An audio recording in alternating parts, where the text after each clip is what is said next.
どうも、大金です。本日も動画見ていただきありがとうございます。今回ですね、Apple の発表会についての新しい情報がね、これいろいろと出てきましたので、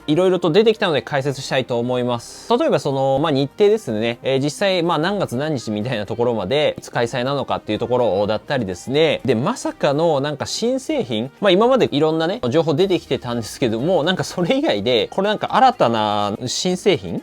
と思われるですね、製品の登録とかがインドでね、あったんじゃないかみたいなあったりもありましたので、そこら辺もね、ちょっと掘り下げて、ちょっと見ていきたいかなと、皆さんと一緒に考えていきたいかなと思っております。以前の動画とかでもですね、こういった製品が出るんじゃないかっていうのは、結構詳しくお話ししてるので、そういった動画参考にしていただいたりしてもらいたいかなと。今回動画以外もですね、レビューの動画とか、特にその Apple 製品のね、おすすめの買い方だったりとかですね、賢い買い方とか、そういったものできる限りね、ちょっとわかりやすく、これからももちろんね、発信していきますので、こういった動画ね、気になるよって方はぜひね、赤いチャンネルボタンとね、横の通知ベルも一緒に、これを押していただけると、非常にね、ありがたいです。ということで、まずはですね、Apple のこの発表会の日程なんですけども、まずそんなもうすぐ行われるであろう、その春の Apple の発表会ですね。こちらついてなんですけども、ブルームバーグによるとですね、これ記事出てきたんですけども、一応3月の上旬に開催の可能性があるんじゃないかというところですね。これ出てきたんですけども、特に3月8日あたりが怪しいんじゃないかと。この記事の中では、記事というかニュースレターですかね。3月8日あたりなんじゃないかと出てきております。というのもやっぱ Apple はですね、火曜日にイベントを行うことが多いんですよね。1週目のね、火曜日ってことで多分3月8日ってことになってると思うんですけども、個人的にはね、思ったよりその開催のね、日にちというか日取りが、結構早いなと思って、3月の1週目なんですかと思って、ブルームバーグさんと思ったんですけど、皆さんこれどうですかね、どう思いますかね。正直ちょっとリアルなところね、僕なんか考えたところで言うと、大体ここ、5年ぐらいの開催っていうのは、去年はね、ちょっとコロナで4月とかに、ずれ込んではしたんですけども、実際は3月のやっぱ後半の開催っていうのが、ほとんどなんですよね。なので、考えると、今年の、日程で言うと大体3月、22とか29日あたりが火曜日なので、そこらあたりのね、開催なんじゃないかなと、思ってはいたんですけども、とはいえそのブルームバーグのね、レポートの中でも、イベントの日にちが、やっぱ生産の遅れとかね、まだまだこの感染症の影響とかもあるので、あと世界的にね、半導体のね、不足とかもあったりするんで、やっぱり変更される可能性っていうのは、全然あるんじゃないかなっていうことは言われてます。なんで全然3月後半とかになるんじゃないかなと僕は思ってるんですけども、はい、そこら辺もちょっとね注目したいところであるんですけど、アップルが一応その発表会をね急ぐ理由とかとしてはですね、いろいろもちろんあると思うんですけど、やっぱ今年ねやっぱ登場するんじゃないかっていう製品が結構やっぱたくさんあるんですよね。たくさんあるので、仮にその発表会の日程が、昨年みたいにコロナの場合仕方ないですけども、どんどんこう後ろ倒しになっていくと、アップルはもちろんですし、僕らその購入する側からしても結構なんていうかね、苦しいというか苦しいのかなと思います。どういうことかっていうと、例えばその短期間で製品をたくさん出されても、僕らとしてもそんな一気に買えないじゃないですか。いきなりさ、そんな秋頃に iPhone やら Mac やら Apple Watch やら AirPods やらいろいろ控えてると思うんですけども、そんないっぱい出てももちろん買えないっていうのもありますし、もちろんそれを売る側の Apple っていうのもね、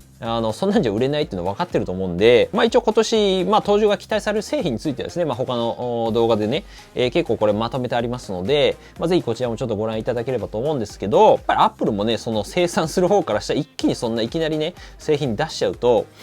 すごい大変だと思うんで、売る方もね、多少急い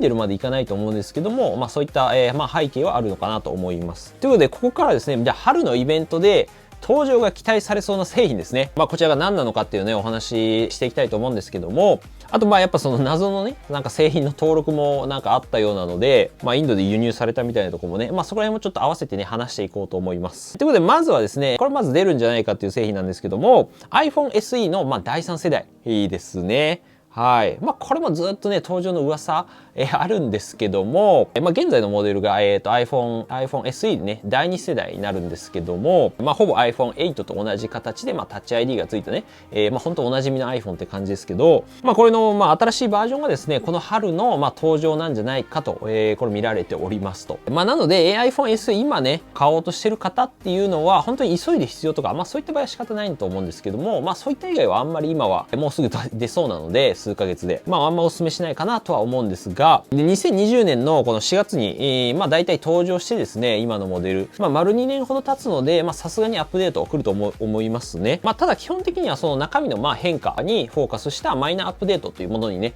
なるんじゃないかなと思います。まあ、一部でですね、iPhone、まあ、10R とか、まあ、iPhone X とか、まあ、そういったモデルですね、全画面のデザイン、まあ、6.1 インチとか 5.7 インチとか、そこら辺のデザインになって、まあ、タッチ ID がなくなる、まあ、フェイス ID になるっていうような、まあ、そういった噂もあったりしたんですけども、まあ、おそらくないだろうということですね。まあ、なんで同じ 4.7 インチのタッチ ID 搭載の画面になるんじゃないかなと。で、また、Mac お宝さんによりますと、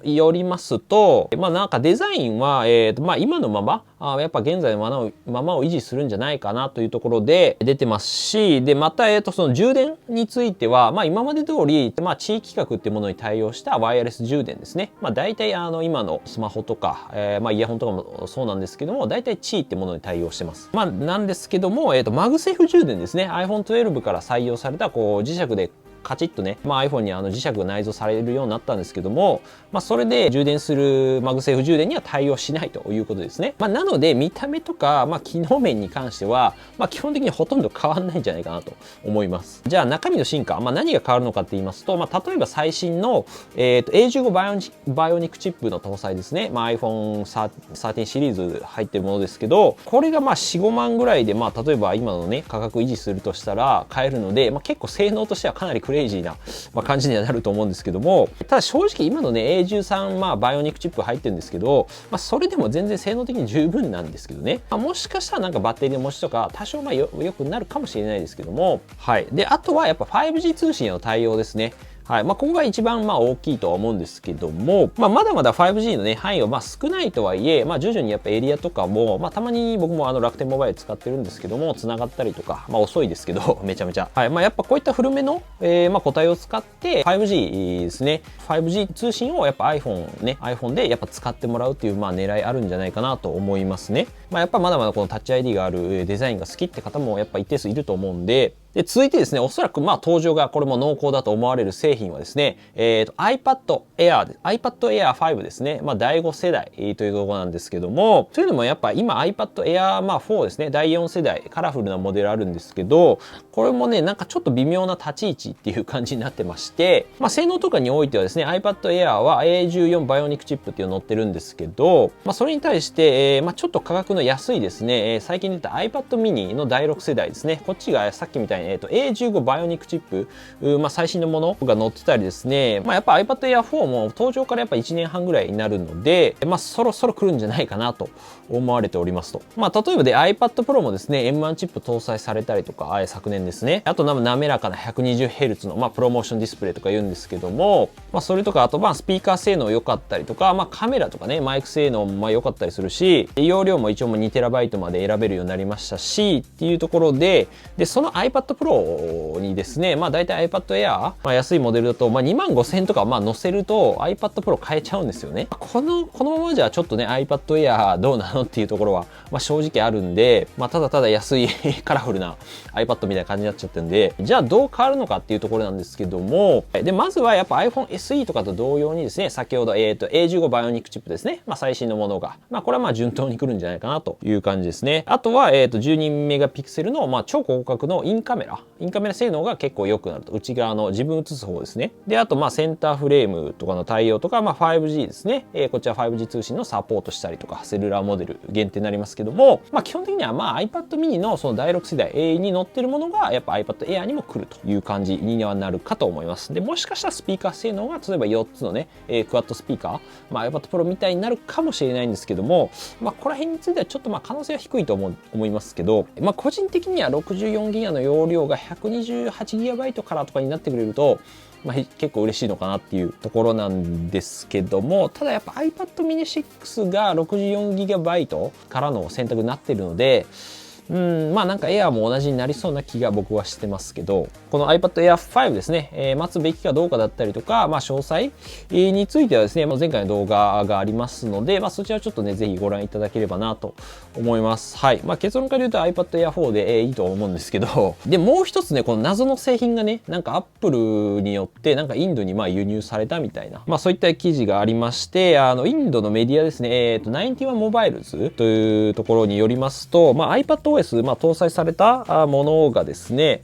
なんか登録されたっていう話があって、で、これがもしかしたらなんか廉価版のね、安い iPad なんじゃない ?iPad 今旧世代売られてるんですけど、それなんじゃないかなっていう話があって、一応 iPhone SE らしきものと、一応 iPad Air 新型のと思われるその識別番号っていうのがあって、一応発売の前にね、セキュリティの関係で登録されるっていうのがあるんですけども、その EEC っていうところにね、それとはなんか別でなんか iPadOS 搭載されたものがあるっていうことで、これちょっと謎なんですけど、本当テストでなんか輸入されただけっていうね、可能性もあるとは思うんですけど、ただこの時期に一緒に登録されてるので、なんかもしかしたら iPad 旧世代の新しいモデルなのかなっていう憶測もありますっていうね。もうわかんないですけど、これは。例えば iPad Pro 11インチのじゃあミニ LED 搭載のものなのかとか、iPad Air の例えばじゃあ大きいモデル、わかんないけど 12.9 インチとかの話もあったりはしたんですけども、憶測とかあったんですけども、iPad Pro に登場にしてはちょっと早すぎるかなっていう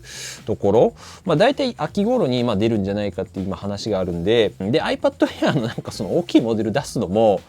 なんかどうなんだ、あんまそんな情報聞いたことないし、どうなの、需要は多少ね、なんかコメントいただいたりとかあったんですけども、実際どうなんだろう、iPad Pro あるし、みたいな、ラインナップする必要あるのかなっていう感じもするんで、今のところは一応iPad、例えば旧世代の5G 対応のモデルが結構濃厚なんじゃないかって思われてたりするんですけど、ただこの iPad もですね、登場したのって、まだ半年も経ってないんですよね。確か10月とか、9月かなとか、iPhone と一緒に出たと思うんですけど、1年ごとに、大体 iPad って、最近はね、登場してるので、スパンとして、なんか期間が短すぎるんですよね。半年も経ってないのにまた出すみたいな。で、謎っちゃ謎なんですけど、ただね、過去に Apple も一度だけ、これ2012年なんですけども、なんと2つの iPad をね、これ、発表してるんですよね。全然違うモデルとかじゃなくて iPad 3ですねを3月に出して iPad 44世代をこれ11月に発表してるんですよ。ちょっと意味わからないことをやってるんですけども、はい。ちょうどなんでジョブスからあれですね、ティム・クックさんに変わったぐらいの年だと思うんですけど、なんで可能性としてはゼロじゃないと思うんですけど、どうなんだろうね。全然何もないっていう可能性もあると思います、全然。ということで皆さんはね、これどう思いますか？ぜひね、ちょっとコメントをいただければと思います。これはもうわかんないですね、正直。はい。こんな感じで、今回の動画以外にもですね、レビューの、動画だったりとか、今後の Apple 製品について、できる限りね、わかりやすく動画で発信しておりますので、気になる方はぜひチャンネルのね、登録とベルマークですね、横の通知ボタン、クリックしていただければと思います。ということで、今回も動画見てくれてありがとうございます。もしこの動画で少しでも役に立ったとか、方はぜひ高評価だったりですね、この動画の感想をね、コメントでいただければなと思います。それでは次回の動画でまたお会いしましょう。良い一日お過ごしください。バイバイ。